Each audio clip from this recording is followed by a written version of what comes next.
Alam nyo ba na ang puso ng hipon ay matatagpuan sa ulo nito? Yan, hindi nyo alam no. Kasi itinapon nyo. Yo, what's up mga kaloko? Ako nga pala ang inyong lokong kusinero. And welcome to my cooking channel. Ang recipe natin for today ay sweet chili garlic buttered shrimp. Grabe, nakakatakam naman ang hipon na to.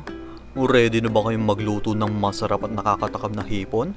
Kung ready na kayo, tara! Intro muna tayo.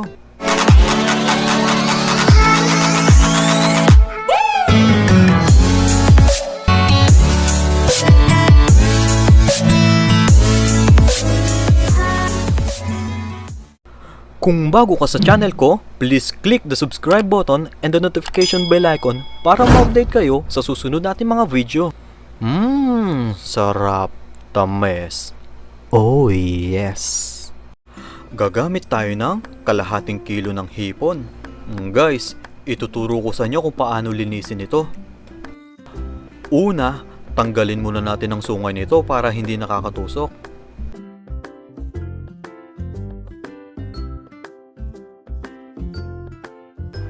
Tapos, isunod natin gupitin ang bigote nito. Sa video kasi nito, gusto ko ako lang ang may bigote. Ako lang dapat shrimp free.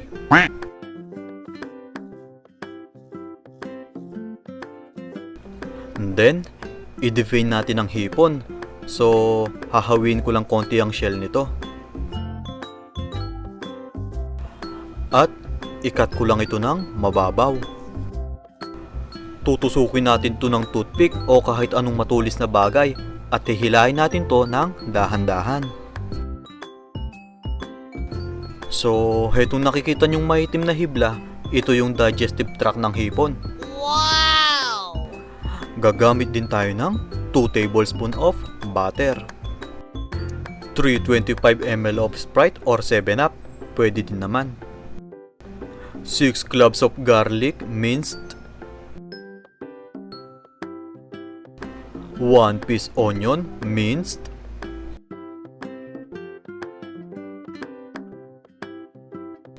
6 na piraso ng dahon ng sibuyas, 1 tablespoon of cooking oil, 4 tablespoon of sweet chili sauce. Guys, heto yung Jufran. At salt and pepper to taste. Ang complete list of ingredients ay nasa dulo ng video. Gagamit tayo ng Sprite dito sa ating hipon. Ibababad natin to sa loob ng 1 oras para kumapit ng todo ang flavor sa hipon natin.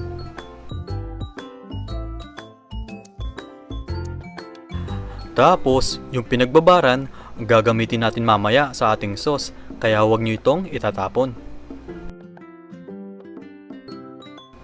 Mga kaloko, magpainit muna tayo ng 1 kutsarang mantika bago natin ilagay ang butter. Ang purpose kasi nito para hindi agad masunog ang butter natin. So, ilagay na natin ang 2 tablespoons of butter at tunawin natin to into medium heat.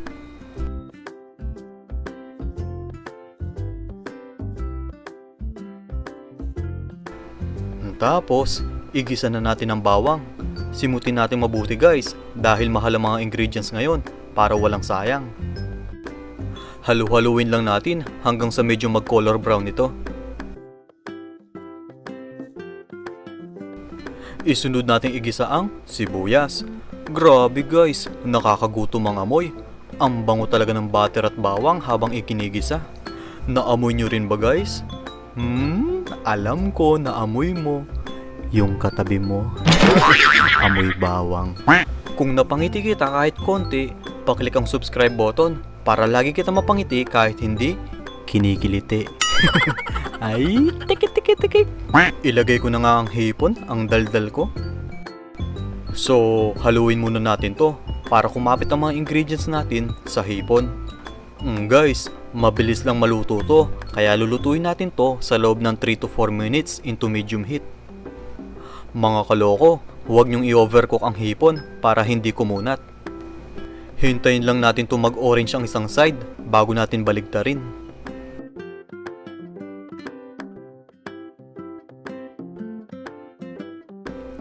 Ilalagay ko na dito ang sweet chili sauce. Yung iba ketchup o tomato sauce ang ginagamit, pero ako kasi Jufran ang ginagamit ko. Jufran, baka naman. Ibuhos na din natin ang Sprite na pinagbabaran kanina ng hipon. Pero kalahating cup lang ang nilagay ko. Gusto ko kasi sakto lang yung sauce. So pakuluin lang natin to ng ilang minuto para kumapit ang flavor ng ingredients natin sa hipon at mawala ang gray color nito. Next ay timplahan na natin to ng salt and pepper. 3 kurot lang ng asin ang ilalagay ko para sakto lang ang timpla. At 2 kurot ng paminta.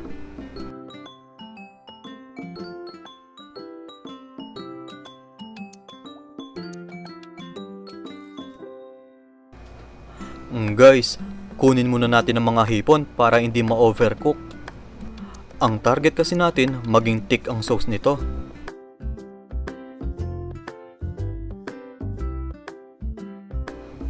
Halu-haluin lang natin ang sauce hanggang sa medyo lumapot ito. So, okay na to. Ibalik na natin ang mga hipon.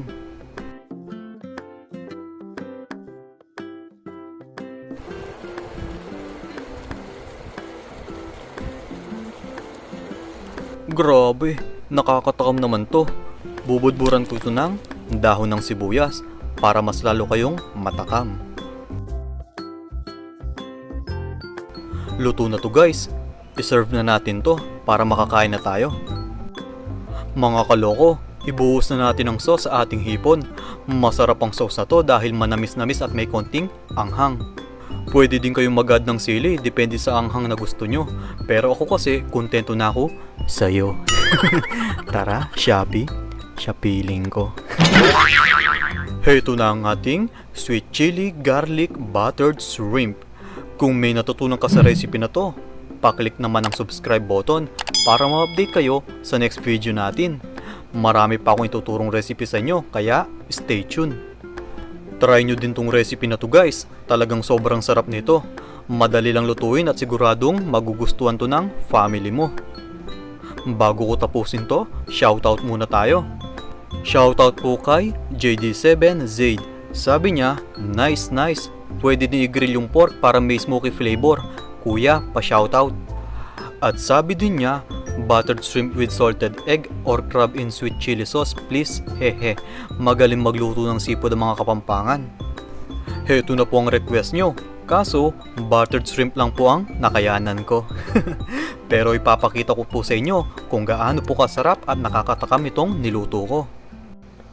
Top view, front view, side view,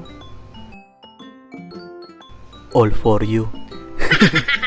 Para sa iyo po lahat yan at maraming salamat po sa panonood. God bless po. Shoutout din po kay Food and Road Trip Snaps. Sabi niya, extra rice please. Sarap naman nito. Grabe si ma'am, ginawa pa akong manginasal.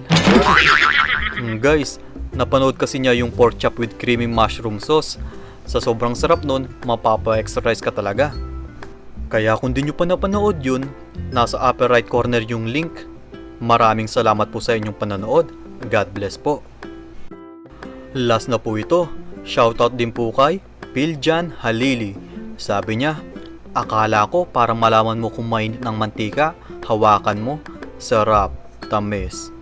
Pwede din naman, try mo kung gusto mong maging longganisa ang kamay mo.